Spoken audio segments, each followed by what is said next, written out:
Hello everyone, अस्सलाम वालेकुम। Hope आप सब ठीक ठाक होंगे। नए व्लॉग में आपको खुशामदीद कहते हैं। जनाबे वाला, एक दो दिन पहले हमारे पाकिस्तान में ब्लैकआउट होता है, लाइट चली जाती है, पूरा ग्रिड सिस्टम डाउन हो जाता है।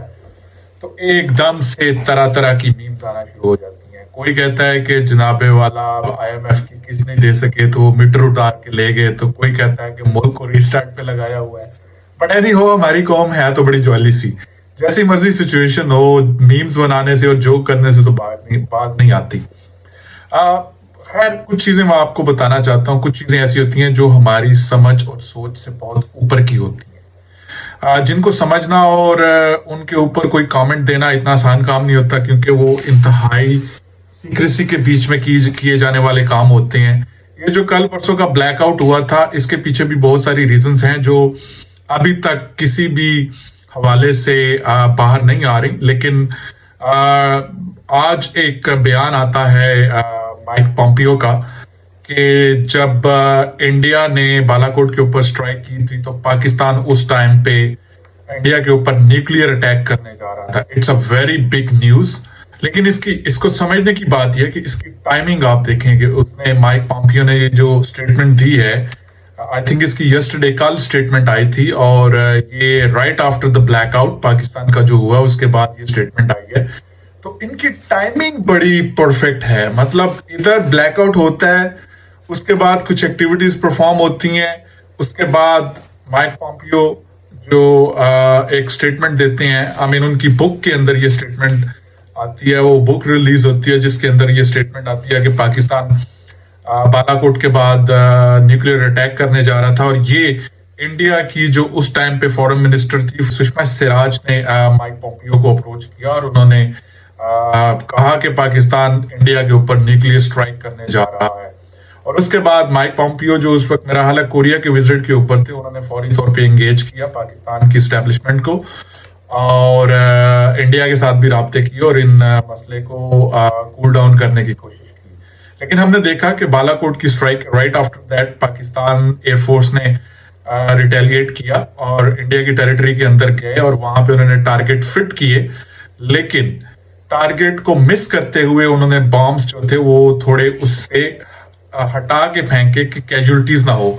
और एक और बात अर्ज करता चलूं, उस टाइम के ऊपर एग्जैक्ट जब पाकिस्तान एयरफोर्स ने इंडिया की टेरिटरी के अंदर गए थे, इंडिया के जो कमांडर इन चीफ थे वो भी उसी रीजन के अंदर थे।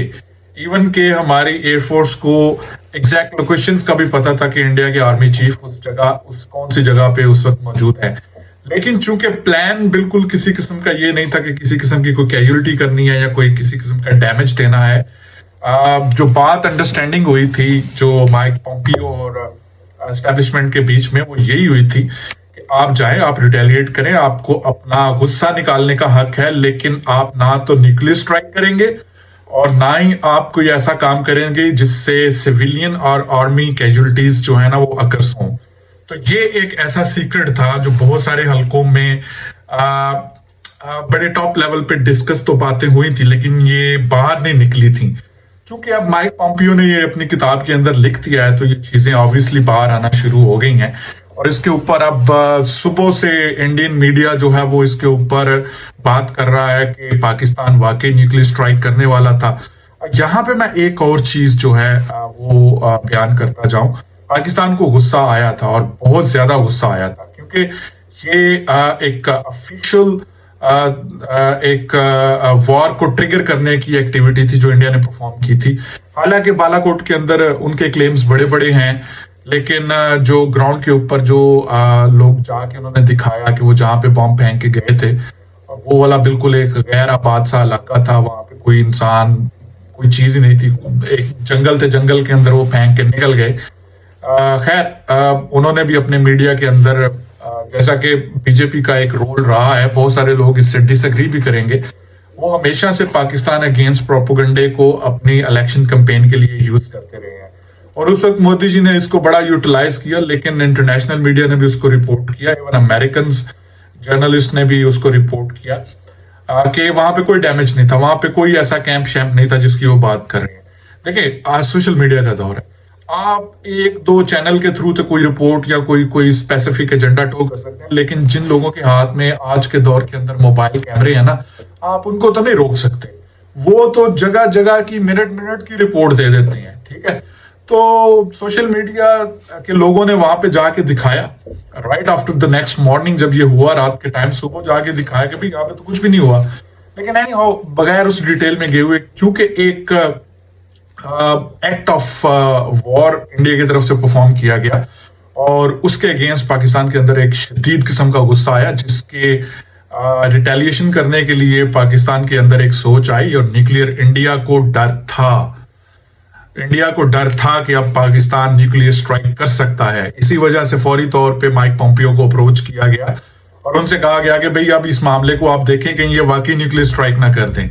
तो फिर माइक पोम्पियो ने पाकिस्तान एस्टेब्लिशमेंट से रब्ता किया और इस चीज को इंश्योर किया कि आप किसी किस्म की इस तरह की कोई हरकत नहीं करेंगे कि जिससे न्यूक्लियर वॉर जो है ना वो शुरू होने का खतरा हो। Just for the information of Indian audience जो शायद पाकिस्तान न्यूक्लियर आर्सेनल्स के बारे में इंफॉर्म नहीं है, लेकिन जी हमारे अपने मसले मसाइल हैं। हमारे पॉलिटिकल लीडरशिप जो हैं वो चोर हैं, डाकू हैं, लूटती हैं। हमारे ब्यूरोक्रेसी के अंदर प्रॉब्लम्स है, हमारे सिस्टम के अंदर प्रॉब्लम है, इसमें कोई शक नहीं है, हम इसको एक्सेप्ट करते हैं।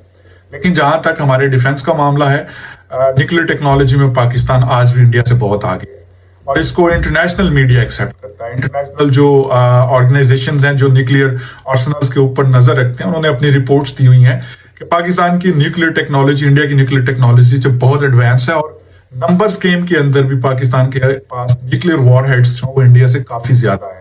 ये तो एक फैक्ट है।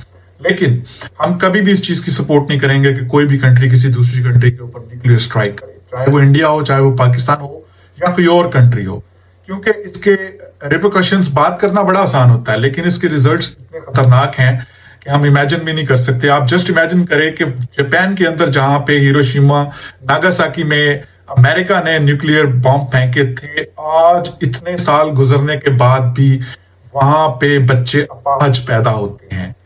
उसके इफेक्ट्स आज तक वहां पे महसूस किए जा रहे हैं।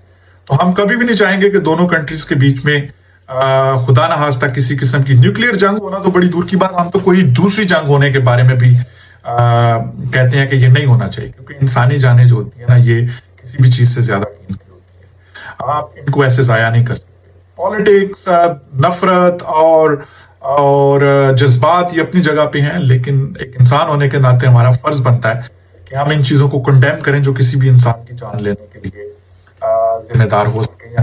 हम बीइंग ए ह्यूमन, हमारी ये रिस्पॉन्सिबिलिटी बनती है कि हम उस बात को सपोर्ट करें जो सारी इंसानियत के लिए फायदामंद हो और उस बात को कंडेम करें जो सारी इंसानियत के लिए नुकसानदेह हो।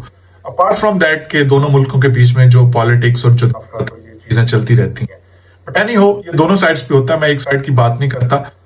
फंडामेंटलिस्ट हमारी साइड पे भी हैं जो लोगों में गुस्सा, जोश और इस तरह की चीजें पैदा करते हैं, और ये इंडिया के अंदर भी बहुत बड़ी तादाद के अंदर है। ऐसी जमातें हैं जो लोगों को नफरत के थ्रू और उनके जज्बात के साथ खेलते हुए लोगों को पाकिस्तान के खिलाफ उकसाते हैं और वो अपने वोट बैंक को चमकाते हैं और अपनी पॉलिटिक्स को फायदा पहुंचाने के लिए वो लोगों के अंदर नफरत और एक दूसरे के साथ दुश्मनी को उकसाते हैं और उसी गुस्से और उसी नफरत को यूटिलाइज करते हुए अपने वोट बैंक को यूटिलाइज करते हैं। लेकिन ये हमें सोचना होगा, आज की जनरेशन को सोचना होगा, हम पढ़े लिखे एजुकेटेड लोग हैं, कि कौन सा बंदा हमारे जज्बात के साथ किस तरह खेल रहा है। बिल्कुल आंखें बंद करके किसी के ऊपर भी एतबार करने की जरूरत नहीं। वो कोई भी हो सकता है, वो नरेंद्र मोदी भी हो सकता है, वो इमरान खान भी हो सकता है, वो नवाज शरीफ भी हो सकता है, वो जनरल भी कोई हो सकता है।